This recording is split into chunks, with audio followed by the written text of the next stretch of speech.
Hello guys, कैसे हैं आप सभी लोग। आशा करते सभी लोग अच्छे होंगे। Welcome to my channel academic heights with HP sir में आप सभी लोगों का स्वागत है। हम आपके लिए लेकर आए हैं भौतिक विज्ञान प्रैक्टिस सेट 2, जो कि आपके एनटीपीसी आरआरबी ग्रुप डी के लिए अति महत्वपूर्ण सीरीज के साथ है। बिना समय गवाए चलते हैं सेशन के क्वेश्चन नंबर फर्स्ट की ओर। इससे पहले जो लोग चैनल पर पहली बार विजिट कर रहे हैं, प्लीज़ चैनल को सब्सक्राइब कर लें, बेल आइकन को प्रेस कर दें ताकि आपको समय पर नोटिफिकेशन मिलता रहे। बाकी सभी लोग सेशन को लाइक करेंगे, शेयर करेंगे। ये रहा पहला क्वेश्चन आपके सामने आपकी स्क्रीन पर। क्वेश्चन को अच्छे से रीड करेंगे और आंसर करेंगे सभी लोग। रडार उपयोग में आता है। रडार उपयोग में आता है प्रकाश तरंगों द्वारा वस्तुओं का पता लगाने में, ध्वनि तरंगों को परावर्तित कर वस्तुओं का पता लगाने में, रेडियो तरंगों द्वारा वस्तुओं की स्थिति ज्ञात करने में, वर्षा करने वाले बादलों को पीछा करने में। क्वेश्चन नंबर फर्स्ट के लिए आंसर करेंगे सभी लोग। यस, जुड़े रहने के लिए सभी लोगों का बहुत बहुत धन्यवाद। और यहाँ पे आंसर आना स्टार्ट भी हो गया आप लोगों की। पहला क्वेश्चन नंबर पहले के लिए आंसर आना स्टार्ट भी हो गए हैं। Yes, very good. Question number पहले के लिए C option is the right answer. Radar का उपयोग किस में आता है? तो रडार का उपयोग रेडियो तरंगों द्वारा वस्तुओं की स्थिति ज्ञात करने में उपयोग किया जाता है रडार का। क्वेश्चन नंबर 1 के लिए C option is the right answer हो जाएगा प्यारे बच्चों। वेरी गुड, आप लोगों ने बहुत अच्छा आंसर किया। और चलते हैं सेशन के क्वेश्चन नंबर सेकंड की ओर। और आज के सेशन का क्वेश्चन नंबर सेकंड ये रहा आप लोगों के सामने स्क्रीन पर। क्वेश्चन को अच्छे से रीड करें प्यारे बच्चों। एक हॉर्स पावर में कितने वाट होते हैं? भाई आपने सुना होगा कि कितने हॉर्स पावर है, उन्होंने कहा इतने हॉर्स पावर है। तो इसी प्रकार एक हॉर्स पावर यूनिट है ये। तो इस एक हॉर्स पावर में कितने किलोवाट होते हैं? 1000 kilowatt, 750 kilowatt, 746 kilowatt, 748 kilowatt. Question number second के लिए आंसर करेंगे। वेरी मोस्ट इम्पोर्टेंट क्वेश्चन श्रृंखला का, बड़ा ही अच्छा क्वेश्चन है। एक हॉर्स पावर में कितने किलोवाट होते हैं? तो आप लोगों को बता दें। Yes, very good. यस, आप लोगों का आंसर बिल्कुल सही आया है। C option is the right answer. 746 watt. एक हॉर्स पावर बराबर कितने kilowatt? 746 kilowatt. Question number second के लिए C option is the right answer हो जाएगा।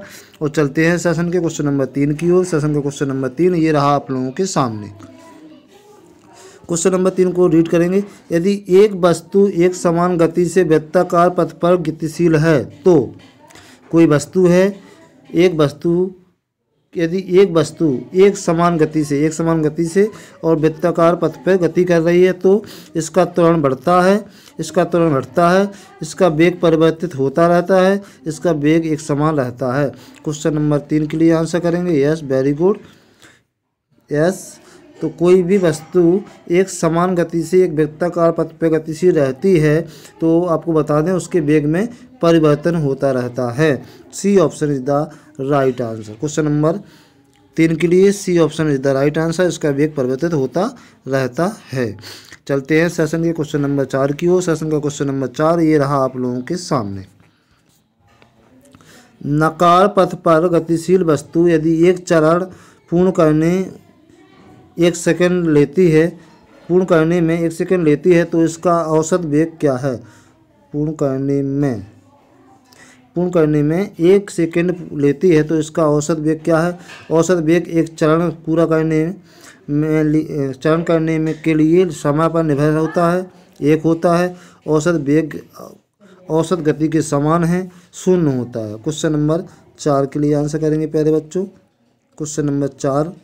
यस, तो नकार पथ पर गतिशील वस्तु यदि एक चरण पूर्ण करने में 1 सेकंड लेती है तो इसकी औसत वेग क्या होगा? 0 होगा। औसत वेग क्या होगा? 0 होगा। वेरी गुड बच्चों, बिल्कुल सही आंसर किया आप लोगों ने। क्वेश्चन नंबर 4 के लिए D option is the right answer हो जाएगा। चलते हैं क्वेश्चन नंबर 5 की ओर। सेशन का क्वेश्चन नंबर 5 ये रहा आप लोगों के सामने। बहुत ही शानदार सीरीज के साथ हम आपके साथ उपस्थित हैं फिजिक्स भौतिक विज्ञान की प्रैक्टिस सेट नंबर 2 के साथ। Yes, very good. Question number 5 को अच्छे से रीड करेंगे प्यारे बच्चों। यस, एक स्वस्थ मनुष्य के शरीर का तापमान कितना होता है? एक स्वस्थ मनुष्य के शरीर का तापमान कितना होता है? 37 degree Celsius, 37 degree Fahrenheit, 98 degree Celsius, 98 degree kelvin. Question number 5 के लिए आंसर करेंगे। Yes, very good. तो आपको बता दें कि मानव शरीर का तापमान जो नापा जाता है वो सेल्सियस में नापा जाता है, सेल्सियस में नापा जाता है। Yes, very good. तो यहाँ 37 डिग्री सेल्सियस लिखा है, यहाँ 98 डिग्री सेल्सियस होता है लिखा हुआ है। तो यहाँ पूछा गया है स्वस्थ मनुष्य के तापमान, तो स्वस्थ मनुष्य का तापमान जो होता है वह होता है आपका 37 डिग्री सेल्सियस। ये option is the right answer, जैसा कि आप लोगों ने अधिकतम लोगों ने आंसर किया है क्वेश्चन नंबर 5 के लिए। ये option is the right answer, 37 degree Celsius question number 5 के लिए। चलते हैं सेशन के क्वेश्चन नंबर 6 की ओर। सेशन के क्वेश्चन नंबर 6 ये रहा आप लोगों के सामने स्क्रीन पर। क्वेश्चन को अच्छे से रीड करें प्यारे बच्चों और आंसर करें। बहुत ही महत्वपूर्ण श्रृंखला के साथ हम उपस्थित हैं, बिल्कुल भी मिस ना करें। अधिकतम आप लोगों को जैसा कि पता है आरआरबी ग्रुप डी एनटीपीसी में आपका साइंस का पोर्शन बड़ा ही मज़ेदार पोर्शन आता है, जिसमें कि आपका फिजिक्स के काफ़ी कुछ क्वेश्चन देखने को मिलते हैं। उसी श्रृंखला को, उसी पैटर्न को देखते हुए आपके सामने यह प्रैक्टिस सेट जारी किया गया है। Yes, very good. Question number 6 को रीड करें। स्वचालित इंजनों में कौन सा पदार्थ हिमरोधी के रूप में प्रयोग होता है? भाई स्वचालित इंजनों में कौन सा पदार्थ हिमरोधी के रूप में प्रयुक्त किया जाता है या होता है? Ethanol, ethylene glycol, methanol, propyne alcohol.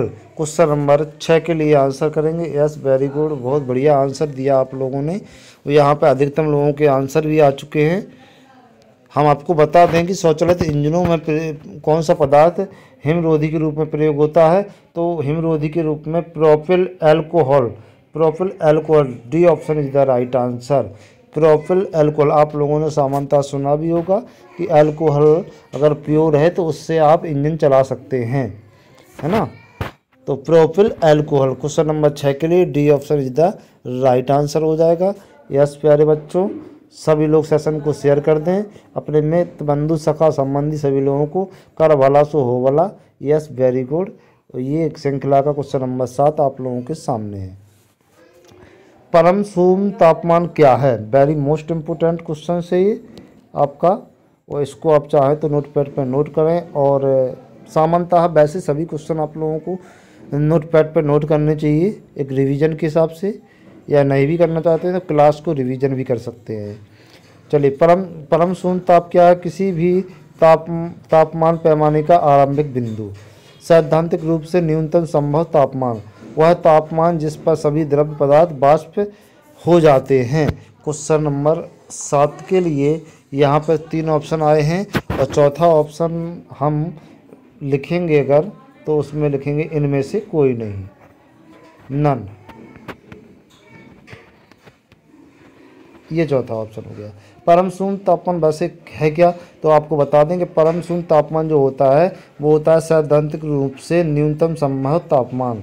सैद्धांतिक रूप से न्यूनतम तापमान परम शून्य तापमान कहलाता है ना। क्वेश्चन नंबर 7 के लिए B option is the right answer हो जाएगा। Yes, very good. और चलते हैं सेशन के क्वेश्चन नंबर 8 की ओर। सेशन का क्वेश्चन नंबर 8 ये रहा आप लोगों के सामने। क्वेश्चन नंबर 8 में पूछा गया है प्रेशर कुकर में खाना जल्दी पकता है क्योंकि अधिक दाब पर पानी कम ताप क्रम पर उबलने लगता है। भाई अधिक दाब है लेकिन तापमान कम है तो पानी उबलने लगता है। चलिए, ये ऑप्शन हो गया। बी ऑप्शन में कहा गया है आपसे अधिक दाब पर पानी अधिक ताप क्रम पर उबलने लगता है, ठीक है। सी ऑप्शन में कहा है पानी अधिक ताप पर उबलता है क्योंकि अधिक दाब पर ऊष्मा की मात्रा अत्यधिक होती है। डी कौन सा? कुकर के अंदर संवहन धाराएं उत्पन्न होती है। भाई संवहन धाराएं नहीं होती उत्पन्न। इसके बाद अधिक दाब पर पानी कम ताप क्रम पर उबलता है, ये भी नहीं है। बी अधिक दाब पर पानी अधिक ताप क्रम पर उबलता है, ये भी नहीं है। यहाँ पर C option is the right answer हो जाएगा। पानी अधिक ताप पर उबलता है। भाई ये तो निश्चित है कि पानी अधिक ताप पर उबलता है, लेकिन अधिक दाब पर ऊष्मा की मात्रा अधिक होती है। भाई अधिक दाब होगा तो ऊष्मा की मात्रा अधिक बनी रहेगी, जिससे कि आपका प्रेशर कुकर में खाना जल्दी पक जाता है। क्वेश्चन नंबर 8 के लिए C option is the right answer हो जाएगा। और चलते हैं सेशन के क्वेश्चन नंबर 9 की ओर। और सेशन का क्वेश्चन नंबर 9 ये रहा आप लोगों के सामने। क्वेश्चन नंबर 9 में पूछा गया है, मेघ रहित रातों की तुलना में मेघ छन्न रातें अपेक्षाकृत गर्म होती है, क्योंकि भाई रात है यहाँ रातों में, ठीक है। मेघ रहित, मेघ रहित मतलब बादल नहीं हैं, तो रातों की तुलना में मेघाच्छन्न रातें अपेक्षाकृत गर्म होती हैं, क्योंकि बादल ठंडी लहरों को आसमान में पृथ्वी तक उतरने नहीं रोकते हैं। पृथ्वी से छोड़ी गई ऊष्मा को परिवर्तित करते हैं, ऊष्मा बनाते हैं और इसे पृथ्वी की ओर विकृत करते हैं। वायुमंडल से ऊष्मा का अवशोषण करते हैं और इसे पृथ्वी की ओर भेजते हैं। क्वेश्चन नंबर यहाँ रातों नहीं रातों है, ठीक है। मेघ रहित रातों की तुलना में मेघ छन्न रातें अपेक्षाकृत गर्म होती हैं, क्योंकि क्या कारण है तो आपको बता दें, वायुमंडल से ऊष्मा का अवशोषण करते हैं। वायुमंडल से ऊष्मा का ये अवशोषण करते हैं और इसे पृथ्वी की ओर भेजते हैं, जिससे कि यह गर्म होती है। क्वेश्चन नंबर 9 के लिए D option is the right answer हो जाएगा। और चलते हैं सेशन के क्वेश्चन नंबर 10 की ओर। और सेशन का क्वेश्चन नंबर 10 ये रहा आप लोगों के सामने। क्वेश्चन नंबर 10 को ध्यान से पढ़ेंगे। ध्वनि का त्वरण किस पर निर्भर करता है? ध्वनि का तारत्व किस पर निर्भर करता है? आवृत्ति पर, तीव्रता पर, वेग पर, आयाम पर। क्वेश्चन नंबर 10 के लिए आंसर करेंगे सभी बच्चे। Yes, very good. Question number 10 के लिए कि ध्वनि का तारत्व किस पर निर्भर करता है? तो ध्वनि का तारत्व आपका आवृत्ति पर निर्भर करता है। यस, वेरी गुड, बिल्कुल सही आंसर दिया प्यारे बच्चे। आवृत्ति पर, किस पर? आवृत्ति पर। ध्वनि का तारत्व किस पर निर्भर करता है? आवृत्ति पर करता है। क्वेश्चन नंबर 10 के लिए ये option is the right answer हो जाएगा। चलते हैं क्वेश्चन नंबर 11 की ओर। और सेशन का क्वेश्चन नंबर 11 ये रहा आप लोगों के सामने। निम्नलिखित में से किसका ध्वनि के वेग पर कोई प्रभाव नहीं पड़ता है? निम्नलिखित में से किसका ध्वनि के वेग पर कोई प्रभाव नहीं पड़ता है? दाब का, तापमान का, आर्द्रता का, घनत्व का। क्वेश्चन नंबर 11 के लिए आंसर करेंगे। Yes, very good. Question number 11 के लिए निम्नलिखित में से किसका ध्वनि के वेग पर कोई प्रभाव नहीं पड़ता? तो ध्वनि के वेग पर दाब का कोई प्रभाव नहीं पड़ता। क्वेश्चन नंबर 11 के लिए A option is the right answer हो जाएगा। निम्नलिखित में से किसकी ध्वनि के वेग पर किसका प्रभाव नहीं पड़ता? दाब का प्रभाव नहीं पड़ता है, ठीक है। क्वेश्चन नंबर 11 के लिए A option is the right answer हो जाएगा। चलते हैं सेशन के क्वेश्चन नंबर 12 की ओर। और सेशन का क्वेश्चन नंबर 12 ये रहा आप लोगों के सामने। ध्वनि प्रदूषण स्तर की इकाई क्या है? भाई ध्वनि प्रदूषण को किससे नापते हैं? डेसिबल से, डाप्सन से, पीपीएम से, उपयुक्त में से कोई नहीं। चारों ऑप्शन आपके सामने, आंसर लेंगे। वेरी मोस्ट इम्पोर्टेंट क्वेश्चन, कई बार अनेक एग्जामों में पूछा जाता है और बहुत ही शानदार क्वेश्चन। Yes, very good. ध्वनि प्रदूषण की इकाई क्या है? तो ध्वनि प्रदूषण को किससे नापते हैं? तो ध्वनि प्रदूषण को हम डेसिबल से नापते हैं, जैसा कि सभी लोगों ने आंसर दिया है। वेरी गुड, बहुत बहुत धन्यवाद सभी लोगों का। एक बार फिर हम आप सभी लोगों का स्वागत करना चाहते हैं अपने channel academic height with HP sir में। प्लीज़ चैनल पर जो पहली बार विजिट कर रहे हैं, प्लीज़ चैनल को सब्सक्राइब जरूर कर लें, बेल आइकन को प्रेस कर दें, ताकि आपको समय पर नोटिफिकेशन मिलता रहे। और बहुत बहुत तहे दिल से धन्यवाद आप लोगों को हमें सपोर्ट करने के लिए। और एक शानदार सीरीज आपके लोगों के सामने है। तो ध्वनि प्रदूषण को मापने की इकाई क्या है? डेसिबल है। क्वेश्चन नंबर 12 के लिए A option is the right answer हो जाएगा। और चलते हैं सेशन के क्वेश्चन नंबर 13 की ओर। क्वेश्चन नंबर 13 ये रहा आप लोगों के सामने आपकी स्क्रीन पर। क्वेश्चन नंबर 13 को अच्छे से रीड करेंगे। अधिकेंद्र एपिसेटर, अधिकेंद्र को क्या बोलते हैं? एपिसेटर का संबंध है किससे है? भूकंप से है, ज्वालामुखियों से है, चक्रवातों से है, भूस्खलनों से है।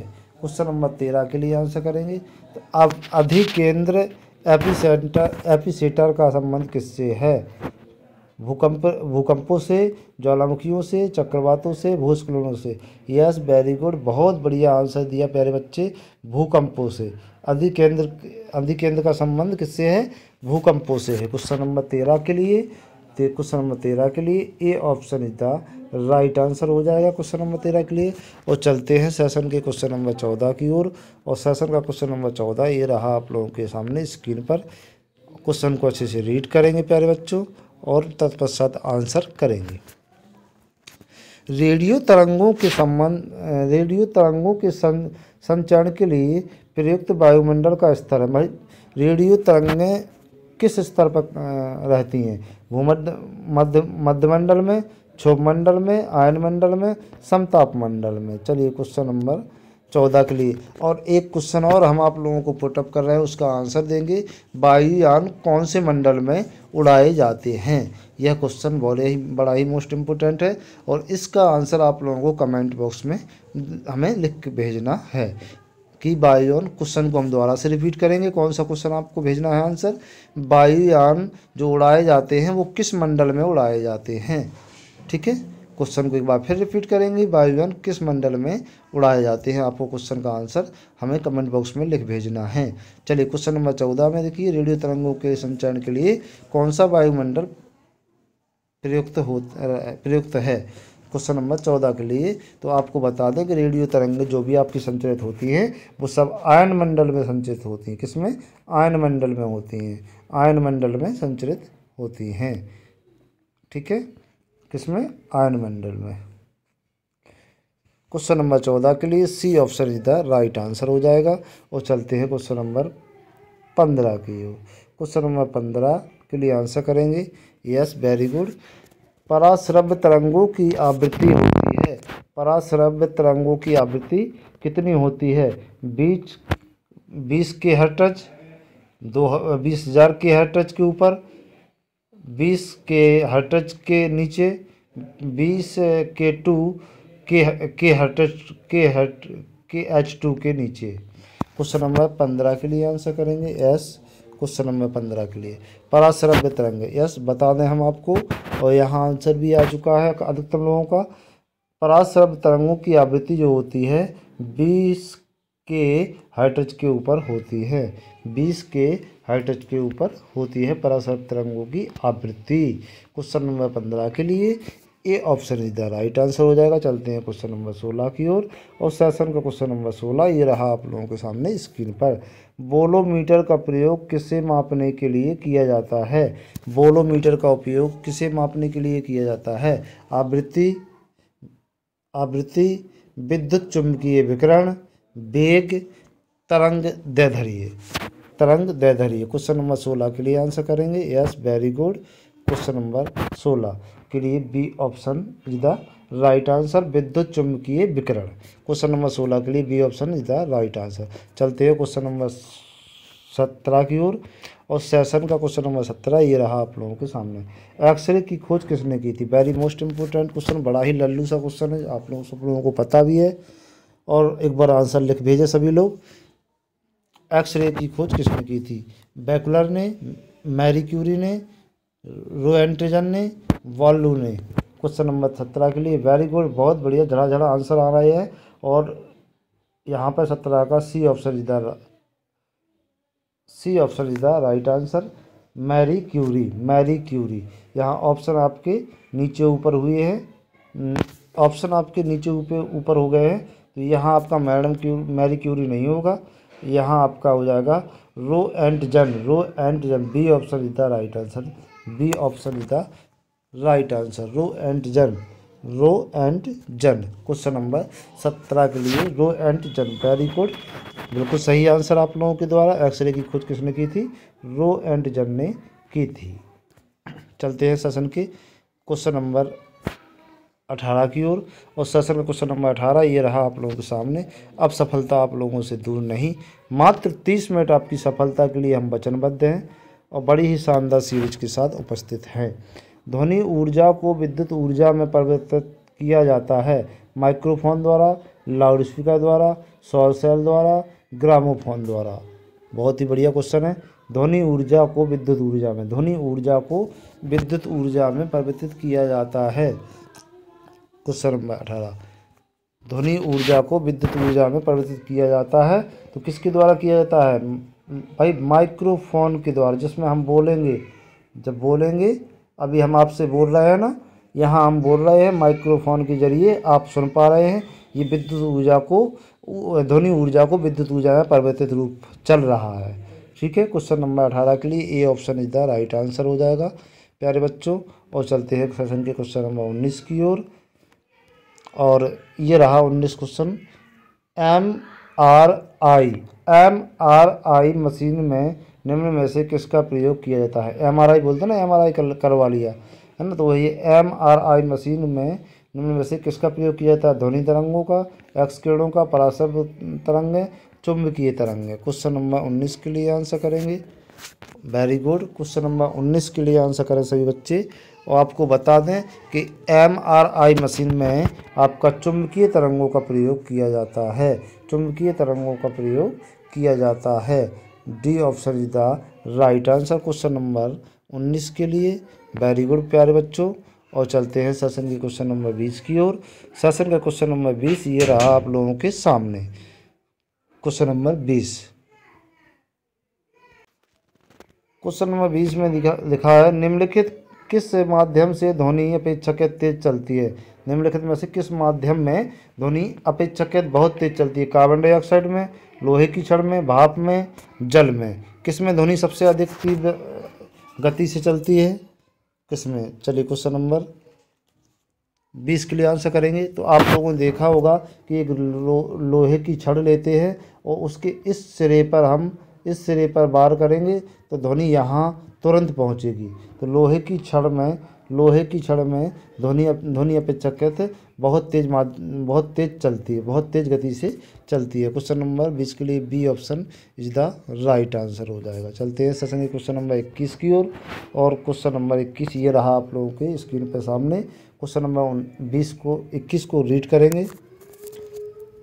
और क्वेश्चन नंबर 21 में क्या पूछा गया? ध्वनि तरंगें क्या है? निर्वात में चल सकती हैं, केवल ठोस माध्यम में चल सकती हैं, केवल गैसीय में चल सकती हैं, ठोस तथा गैस दोनों माध्यम में चल सकती हैं। ध्वनि तरंगें जो होती है वो किस माध्यम में चल सकती हैं, ये पूछा गया है। तो ध्वनि तरंगें जो है आपकी हैं वो ठोस में भी चल सकती हैं और गैस में भी चल सकती हैं। D option is the right answer हो जाएगा। ठोस तथा गैस दोनों माध्यम में चल सकती हैं ध्वनि तरंगें। क्वेश्चन नंबर 21 के लिए D option is the right answer हो जाएगा। जो चलते हैं सेशन के क्वेश्चन नंबर 22 की ओर। सेशन का क्वेश्चन नंबर 22 ये रहा आप लोगों के सामने। पराबैंगनी किरणों में ऊर्जा किसकी अपेक्षाकृत अधिक होती है? पराबैंगनी किरणों में ऊर्जा किसकी अपेक्षा अधिक होती है? एक्स किरणों की अपेक्षा, गामा किरणों की अपेक्षा, अवरक्त किरणों की अपेक्षा, पराबैंगनी किरणों की अपेक्षा। क्वेश्चन नंबर 22 के लिए आंसर करेंगे। Yes, very good. Question number 22 के लिए पराबैंगनी किरणों में ऊर्जा किसकी अपेक्षा अधिक होती है? क्वेश्चन नंबर 22 के लिए D option is the right answer हो जाएगा। पराबैंगनी किरणें बैगनी किरणों में ऊर्जा किसकी अपेक्षा अधिक होती है? तो पराबैंगनी किरणों की अपेक्षा। पराबैंगनी किरणों की में ऊर्जा किसकी अपेक्षा अधिक होती है? पराबैंगनी किरणों की अपेक्षा। ठीक है, क्वेश्चन नंबर 22 के लिए। क्वेश्चन नंबर 22 के लिए क्या पूछा गया? सॉरी, थोड़ा डिस्टर्ब हुए हैं। क्वेश्चन नंबर 22 के लिए पूछा गया है ना, ये आपका डी नहीं होगा। क्वेश्चन नंबर 22 में पूछा गया पराबैंगनी किरणों में ऊर्जा किसकी अपेक्षा अधिक होती है? तो गामा किरणों की अपेक्षा अधिक होती है। पराबैंगनी किरणों में गामा किरणों की अपेक्षा ऊर्जा अधिक होती है। क्वेश्चन नंबर 22 के लिए B option is the right answer हो जाएगा। Sorry for disturb you. और चलते हैं क्वेश्चन नंबर 23 की ओर। और क्वेश्चन नंबर 23 ये रहा आप लोगों के सामने। CT स्कैन करने में प्रयोग में लाई जाती है। CT स्कैन, ठीक है, करते हैं। CT स्कैन करा लिया। CT स्कैन करने में किसका प्रयोग किया जाता है? अवरक्त किरणों का, परासर किरणों का, दृश्य किरणों का, एक्सरे किरणों का। क्वेश्चन नंबर 23 के लिए आंसर करेंगे। तो CT स्कैन के लिए एक्स किरणों का प्रयोग किया जाता है। अल्ट्रावायलेट किरणें जो होती हैं आपकी, एक्स किरणें, उनका प्रयोग किया जाता है। एक्स किरणें, ठीक है, एक्स रेज CT स्कैन के लिए। D option is the right answer question number 23 के लिए। और चलते हैं क्वेश्चन नंबर 24 की ओर। सेशन का क्वेश्चन नंबर 24 ये रहा आप लोगों के सामने। प्रकाश सजावट तथा विज्ञापन के लिए उत्सर्जन नलिकाओं में प्रयुक्त होने वाली गैस है। Carbon dioxide, ammonia, sulphur dioxide, neon. Question number 24 के लिए आंसर करेंगे सभी लोग। प्रकाश सजावट तथा विज्ञापन के लिए विसर्जन नलिकाओं में प्रयुक्त है, वहाँ पे प्रयुक्त होने वाली गैसें हैं। क्वेश्चन नंबर 24 के लिए, तो क्वेश्चन नंबर 24 के लिए neon, D option is the right answer हो जाएगा। प्रकाश सजावट तथा विज्ञापन के लिए विसर्जन नलिकाओं में प्रयुक्त होने वाली गैस कौन सी है? नियॉन गैस है। D option is the right answer question number 24 के लिए। और चलते हैं सेशन के क्वेश्चन नंबर 25 की ओर। सेशन का क्वेश्चन नंबर 25 ये रहा आप लोगों के सामने। रमन प्रभाव का प्रकाश की उन किरणों से संबंध है जो आर पार जाती हैं, केवल द्रव्यों में, केवल प्रिज्मों में, केवल हीरों में, केवल पारदर्शी माध्यम में।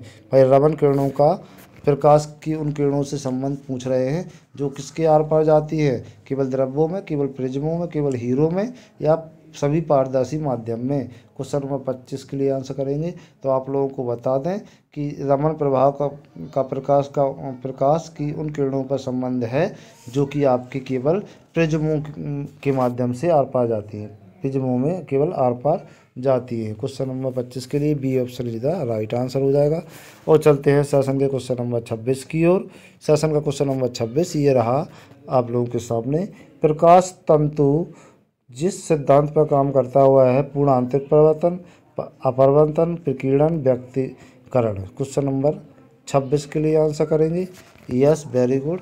क्वेश्चन नंबर 26, क्वेश्चन नंबर 26 का A option is the right answer हो जाएगा।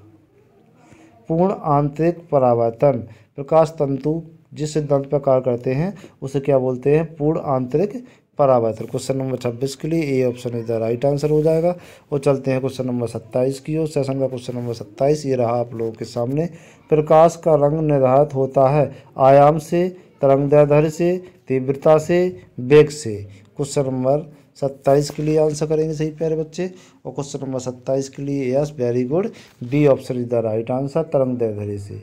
बी ऑप्शन, प्रकाश का रंग निर्धारित होता है उसके तरंगदैर्ध्य से निर्धारित होता है प्रकाश का रंग। क्वेश्चन नंबर 27 के लिए B option is the right answer हो जाएगा। तो चलते हैं क्वेश्चन नंबर 28 की ओर। और क्वेश्चन नंबर 28 ये रहा आप लोगों के सामने। मृगमरीचिका का कारण है प्रकाश का व्यक्तीकरण, प्रकाश का विवर्तन, प्रकाश का ध्रुवण, प्रकाश का पूर्ण आंतरिक परावर्तन। मृगमरीचिका क्यों होती है, उसका कारण क्या है, यहाँ पर पूछा गया है क्वेश्चन नंबर 28 में। Question yes, very good. सबसे पहले बात कर लेते हैं मेघमारीचिका क्या है।